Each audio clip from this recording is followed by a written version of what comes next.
Well, that was a great start to the show. I almost dropped something off the table. Yeah, it's that punk rock charm, like you said. We don't know what we're doing, really.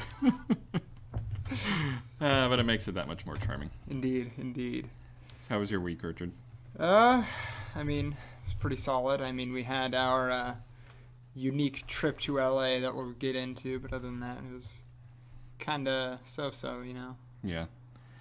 I mean, how interesting can you make your, not your work personally, but your, in the royal your? Mm-hmm. I think that's royal we. Anyways, you know what I'm trying to say. Yes. Where it's like, today at work, all I did was just process receipts of Yeah. purchases. Mm-hmm. How can you make that sound interesting? You can't.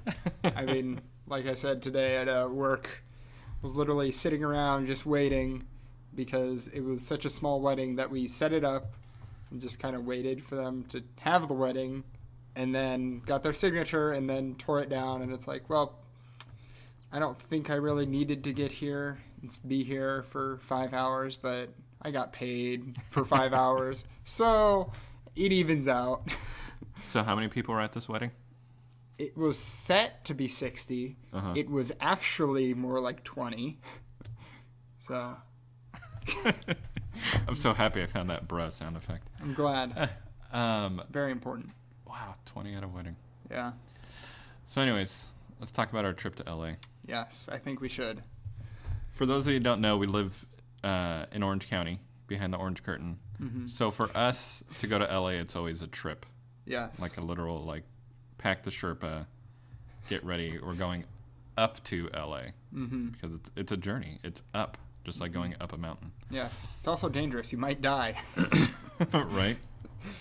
So what was this band we were going to go? It was it's this Australian band. They were doing a signing at Amoeba. It's King Gizzard and the Lizard Wizard.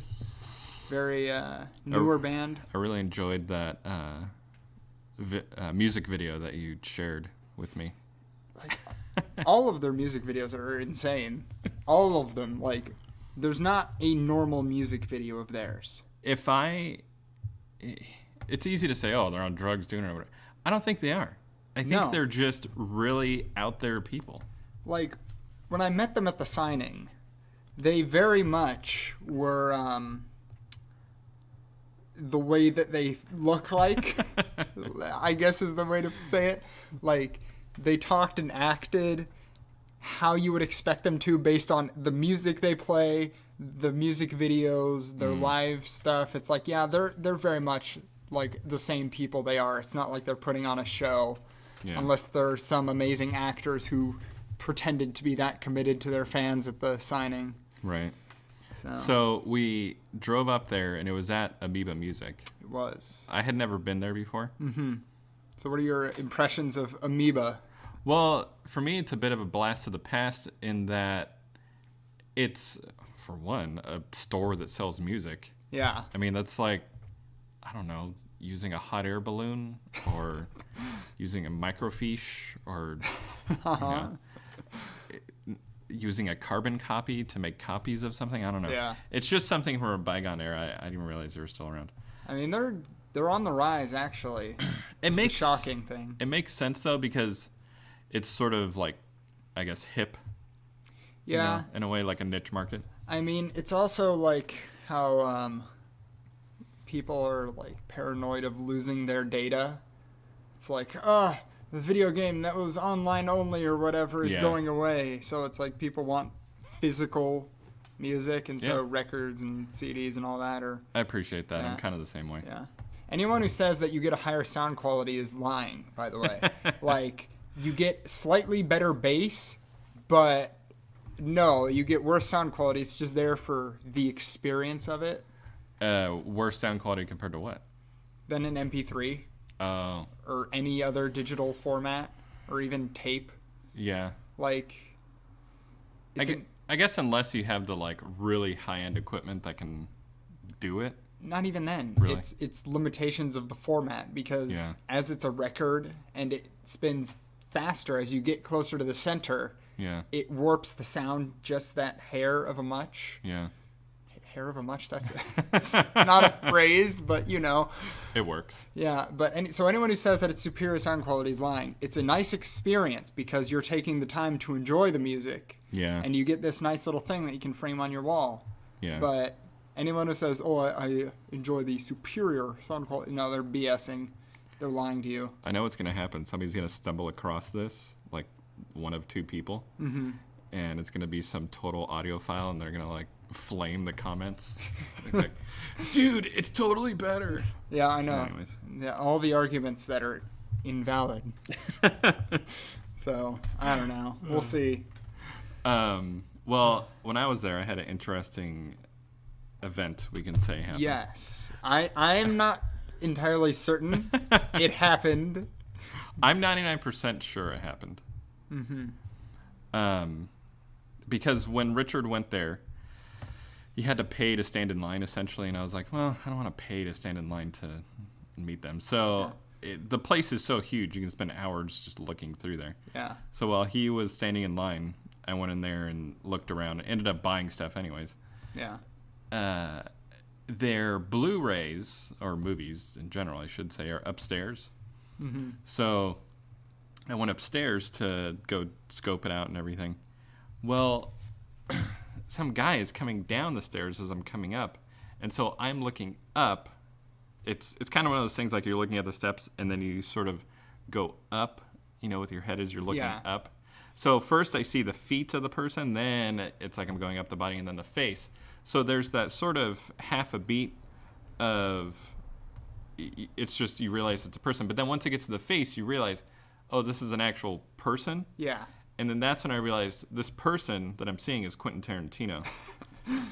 And so this whole event that happened took less than 2 seconds. Because, I mean, I'm walking upstairs, he's walking down the stairs. Yeah, yeah. But it's kind of just like, I don't know, falling out of a chair, getting in a car accident. Time slows down. Yes. So I'm positive what happened was, in my mind, I'm going through this whole process, and then I realize that's Quentin Tarantino. At that moment, we made eye contact, and I'm pretty sure he gave me the look like, yeah, I'm Quentin Tarantino. But that whole time, you know, by the time he gave me that look, he was already passed. What if it was the look of, no, I'm not Quentin Tarantino, stop looking at me? That's entirely possible. He could have been some, you know, doppelganger. Yeah. But it's L.A. Who knows? He seems like the type of person who would go to Amoeba. Yeah. I don't know. I mean, I mentioned to you that Amoeba has a YouTube channel where they post what's in my bag, where different bands and celebrities and things. See, maybe he was doing that. We'll see if, like, Amoeba updates in the near future about whether or not he was actually there. We'll see. So stay tuned. I could be vindicated. We'll see if will Joe be vindicated. Stay tuned. Maybe he was picking up like a Doris Day movie or something. Of course. So that was fun. That was a neat experience. We also got to explore LA. The thing, well, there's lots of things that amaze me about LA, but one of the amazing things about LA is you can be driving through town, and it looks like some sort of post-apocalyptic, run-down, depressed area. Yeah. And then you go across the street, and it's like you're in the Fresh Prince of Bel-Air. Yeah. No, like, we did that, like, driving back. We literally did that. We're at a fantastic restaurant, Pasta Sisters. I'm sure we'll talk about that in a moment. Yeah. But, foreshadowing. I like foreshadowing. Very important. So we leave to drive home, and Pasta Sisters is not in the nicest of areas. But then we literally turned one street over, and suddenly it's like, wow, we're not in LA anymore. I mean, even no matter where they were in the U.S., these would be nice homes. So I can only imagine, gosh, these homes had to have been over $2 million a piece. I mean, I was debating with you, though, whether they were $1 million home because, like... Way more than $1 million. But did they cost $1 million because of the area? It's like, we'll never know. Yeah, it's tough. Because for one, it's L.A. and people want to be there, but then also it's L.A. people don't want to be there. Yeah. So I don't know. We'll have to like go door to door doing a survey saying, "Hey, we just want to know, what did you pay for your home? Like, why?" I'm sure they'll be happy to talk about it. Yeah, very thrilled. And that's what always blows me away is the people that live there. It's like, what do you do? Mm-hmm. I mean, obviously it's LA, so I'm sure a lot of people in the entertainment industry, but there's got to be people who are, I don't know, selling drugs. Yeah. Or selling those microfiche and all the other outdated products. To all the hipsters. Yeah. I'm sure that's what they're doing. And the great thing about LA is like where we went to dinner at, what was it called? The Pasta Sisters. Pasta Sisters, Yes. which every person working there was male, Yeah. I noticed, which Yeah. I thought was interesting. Mm-hmm. So it led me to wonder, who are the sisters? But, I mean, I mentioned to you that when I was there, yeah. I believe the sisters, at least one of them that I met the first time I went there, was this genuine old Italian woman who was like that image you have in your mind. That's exactly who she was. And she comes up to you with this accent and just comes over. How are you enjoying the meal? That was terrible. I don't practice my Italian accent very often. I do my Irish apparently. So this Irish Italian woman. A for effort, though. Yeah. Like I said, I don't practice that one. I'll have to work on it for next episode. But so she comes over, asks you how the meal is, and I'm like, wow, this is exactly who prepares this meal. Like, in my mind, this is the pasta sister. So, like, you're what I think of as an Italian grandma kind of thing. Yes. I mean, she didn't have, like, I imagine old Italian women as having, like, kind of a curled up hairdo. Right. Hers was more let flowing, so I'm like, there was that distinction. Was she wearing an apron? I believe she was, yes. Oh, okay. Yeah, so we did have that going. That helps, yeah. Yeah. But, Now, the thing about this place, mm-hmm. if I can paint the picture for the 3 people listening of just what it looks like inside. That's a pretty bold estimate. Yeah. Is, I think you put it very aptly that imagine a laundromat, because it is next to a laundromat. It is. It's sandwiched between a laundromat and a Metro PCS. Yeah, so imagine a little strip mall and how sort of deep those places are going into the building, whatever you want to call it. Yeah. Now cut that in half, because actually it almost seems like 2/3 Yeah. is the kitchen. I mean, I think, like, out of the space they have there, 5/6 of it is the restaurant. Yeah, because even with, let's just say it's half, there's still a big chunk where they're getting orders to go out, the register and everything. So it's not like half kitchen, half dining area. It's half kitchen, a quarter prep register area, and then a quarter dining. Yeah. I would venture to say there was 10 to 12 places to sit.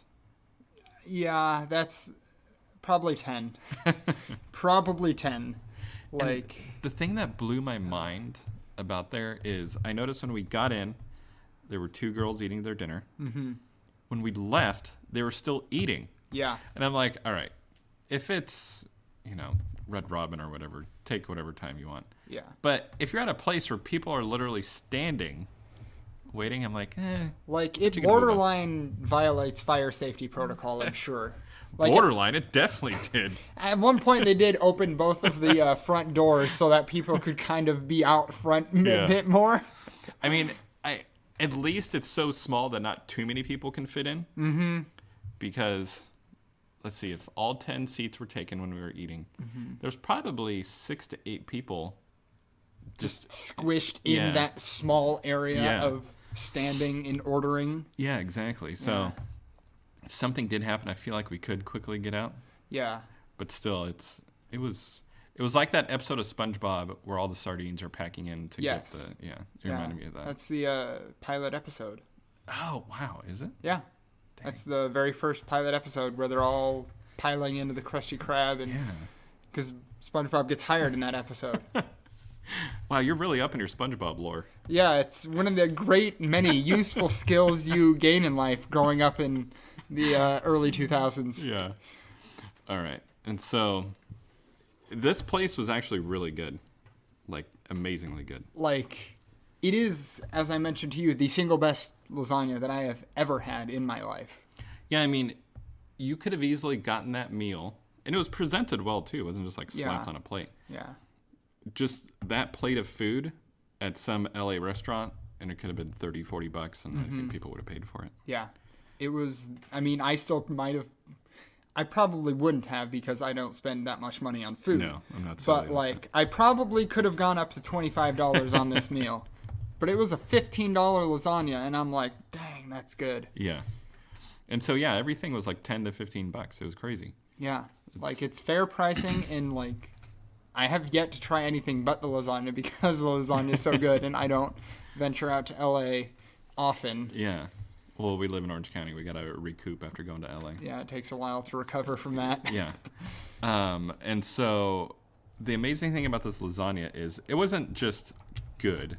Like, you know, you eat things that are good. Yeah. You can tell that time was put into this. Yes. I'm pretty sure they made the pasta that's in there as well. I think so. That's why they're probably called the Pasta Sisters. Because, like, it's not one of those noodle sheets that you buy or that you prep or whatever. No, it wasn't. It was like, wow, this is a good noodle sheet that isn't just like a step in making lasagna. It's a firm ingredient in this lasagna. From the meat sauce to everything that was just in there. Like, most lasagna is like you're getting a solid chunk, you chew it, you eat it, or whatever. This literally just like you can cut it with your fork, as I did. Oh, yeah. And it just melts in your mouth. Yeah. Like, you can just use your tongue and push it against the roof of your mouth, and it just makes a delicious blanket of flavor. It is. Like I said, this restaurant is supposed to give both a gift and a curse. Yeah. In that, you know, it gave me the best lasagna I've ever had, but now no lasagna has ever come close. That is sort of the problem. Yeah. Once you have something that's really good, everything else, like, it's just not as good. Yep. I have to go back to being a plebeian. Yeah, exactly. Kind of the thing that blew my mind in that area, too, was I couldn't figure out the house situation. Like, some of those houses were duplexes, and then some of them, I could almost swear they were like an apartment complex. I'm not sure. And then you would have another house that was just one big house that was all gated and everything. It was crazy. And then LA is a disaster zone where you're unsure of anything, and even the nice things are confusing. Yeah. And there was a lot of pot smell too. Yeah, you get that. Like, that's my favorite thing is a lot of musicians, when you see concerts, they're all like, yes, I can smell that I'm in California. And it's like, yeah, you can. Like, especially that area. Yeah, I mean, not so much in Orange County because we're, again, behind that orange curtain. Yeah. But, like you said, when you venture out into LA, you get that nice 50% smog, 50% weed, and very little oxygen in there. What could you call that? Like Swede? Swede? Those are people from Sweden. What am I talking about? Anyway. You get Sweden. Oh, man. All right. So that was the adventure to LA. That was a very fun adventure. I'm sure people that living in LA, if they ever listen to this, will be like, what are they talking about? That's clearly people from Orange County. Yeah. Again, we live behind that orange curtain. Right. We have this veiled existence. But, so yeah. Yeah. So you saw the new Infinity War. Endgame. What is it? Oh, I'm sorry. Infinity War is the one before Yes. Endgame. Okay. Yes. The movie is Avengers. Yes. I swear I know about the Marvel movies, guys. I swear. I swear I'm up on my culture. I know what I'm talking about. Oh, man. So no, we're not going to spoil anything because, I mean, you haven't yet to seen it. No. You have yet to seen it? You've yet to see it. I guess I'm having a stroke throughout this whole podcast. Like, I don't know what's going on. I'll take Richard to the hospital once we're done. All right, thank you. I appreciate it. Yeah. But, so yeah, not going to spoil anything here. We're going to go into vague-ish details where, unless you want to go to the movie 100% blind, you can listen to this. I don't know how you could, because even in the name, you know you're going to see an Avengers movie. Yeah. So. And I mean, even then, you know people's contracts are up, so you know certain outcomes. Oh, that's always funny. Yeah. That's my favorite thing is like some of the spoilers that are out there are like, wow, how could you say that? I'm like, did you not see that these people's contracts were up? Like, it was kind of obvious that some of the things were going to happen. Yeah. And it's like, it's the culmination of all of this 10 years of movies that it's like, yeah, it's got to kind of wrap up. It's like, I don't know. So on the scale of respecting women, yes. How high was this one? It wasn't as high as Captain Marvel, unfortunately. That's Women were not as highly respected. Is Captain Marvel the most respecting women movie in the Marvel Universe? It's the most anything culturally that isn't like just we're gonna have a Marvel movie and it's gonna be fun. That was like maybe the wokest one. Maybe Black Panther. Okay. Black Panther had more of a political message, but even then it was somewhat subdued, I guess, and it wasn't overt. It just wasn't a bad movie. Yeah. Like Black Panther, like it had its political message, but it wasn't a bad movie. Yeah. Captain Marvel was just bad. It was real bad. Kind of like RoboCop has political messages, but still a good movie. Yeah. Something like that. But it was Captain Marvel was like, we'll say that's peak respecting women. This was like, my favorite thing was there were definitely, as I mentioned, beats where you could tell the directors wanted you, this is when they're going to cheer because Captain Marvel's on screen. My audience, the theater was dead for those beats. Like it was silent, like where yeah, she's there. All right. I'm assuming it's a pretty full theater, right? Oh, it was packed, and this is one of many showings. Like this movie is going to make so much money. Oh, did you see it opening night? Yeah, I saw. So I mean, it opened last night. Yeah, so all the fanboys and everything are there. Yeah. So these are the people most likely to cheer for anyone. Yeah, and like it was very much like people were not there for Captain Marvel. Like it was a blessing that she is in that movie so little, because there's this another scene later in the film during a great big battle where it's like we're gonna have all of the female Avengers, and literally one woman in the audience goes, "Yeah, ladies," and then two other women in the audience cheer, and everyone else is just kind of silent for this whole spiel, and I'm like, it's kind of cringe. Did it do the whole this? Yeah, basically. It was like, aside from those girls cheering, it was like, really? This is kind of cringe, where it's like, all right, we're going to show this one, and this one, and this one.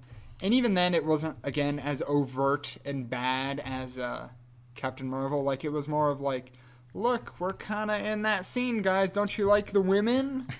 It wasn't, again. I blame the Spice Girls with their girl power thing. Yeah. We can blame a lot of things on the Spice Girls, I feel. We can blame a lot of society's problems on the Spice Girls. Yeah.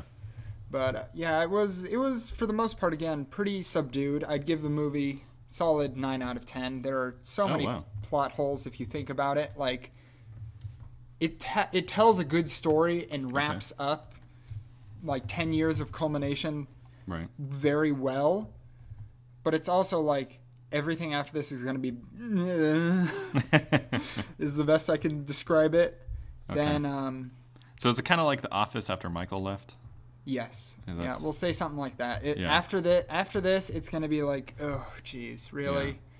Kind of a thing. Like, it'll have good parts, but it's just the magic is gone. Yeah, exactly. Yeah. That's what I can best say it as. Because, like, again, it wrapped up this 10 years of culmination so beautifully. But if you think about any of the plot points whatsoever, you're like, wait, that doesn't make any sense whatsoever. It's like, this totally defies the logic that you have literally just set up about this premise. What are you doing? Kind of a thing. And I'm like, yeah, I don't know. But like I said, it's still a solid 9 out of 10 movie. Yeah. Highly recommend watching it. But if you're into this is the Marvel movie I'm going to get into, what are you doing? This is not that. This is like getting in at the very end. Yeah. Definitely. Yeah. See, I'm embarrassed to admit, I've probably only seen like 6 or 7 Marvel movies. Mm-hmm. And I haven't even seen Infinity War yet. Yeah. So. Infinity War, I will say, is a much better film. Oh, okay. It's more cohesive. The plot beats are a lot better. Like I said, this one is more of... It kind of is the original title of Infinity War Part 2. Yeah. Where it's like, it does feel like those Part 2 movies that they used to do for like all the books. Like they did it for Hunger Games and all these other movies where it's like Deathly Hallows and Deathly Hallows Part 2. And it's like the Part 2 movie very much feels like, all right, you had all of the big everything in that first one. We're going to tie it all up in this second one. And they did it incredibly well, but it is very much a Part 2. Oh, really? So you would say Infinity War is much more like action-packed and everything? Absolutely. Oh, wow. Absolutely. This one is more of recovering from those events in Infinity War and dealing with them and rising back up or whatever. So this is like Infinity War, The Hangover. Yeah. Basically. Something like that. That's interesting. But, yeah. So besides the little bit of respecting Whammon, it was good. Yeah. I mean, again, there are those like, wait, this doesn't make any sense whatsoever now that I've started even thinking about it remotely in my mind. But like, yeah, it's pretty good. Cool. Would recommend. All right. And there are some emotional beats in there that you're like, oh, dang, this hits. This hits. So, yeah. So what do you think? Does that wrap up this show? I think we got in. Should I play the music? I think we can play the music. Okay. Well, until we meet again, Richard. Indeed. It was fun. 'Twas.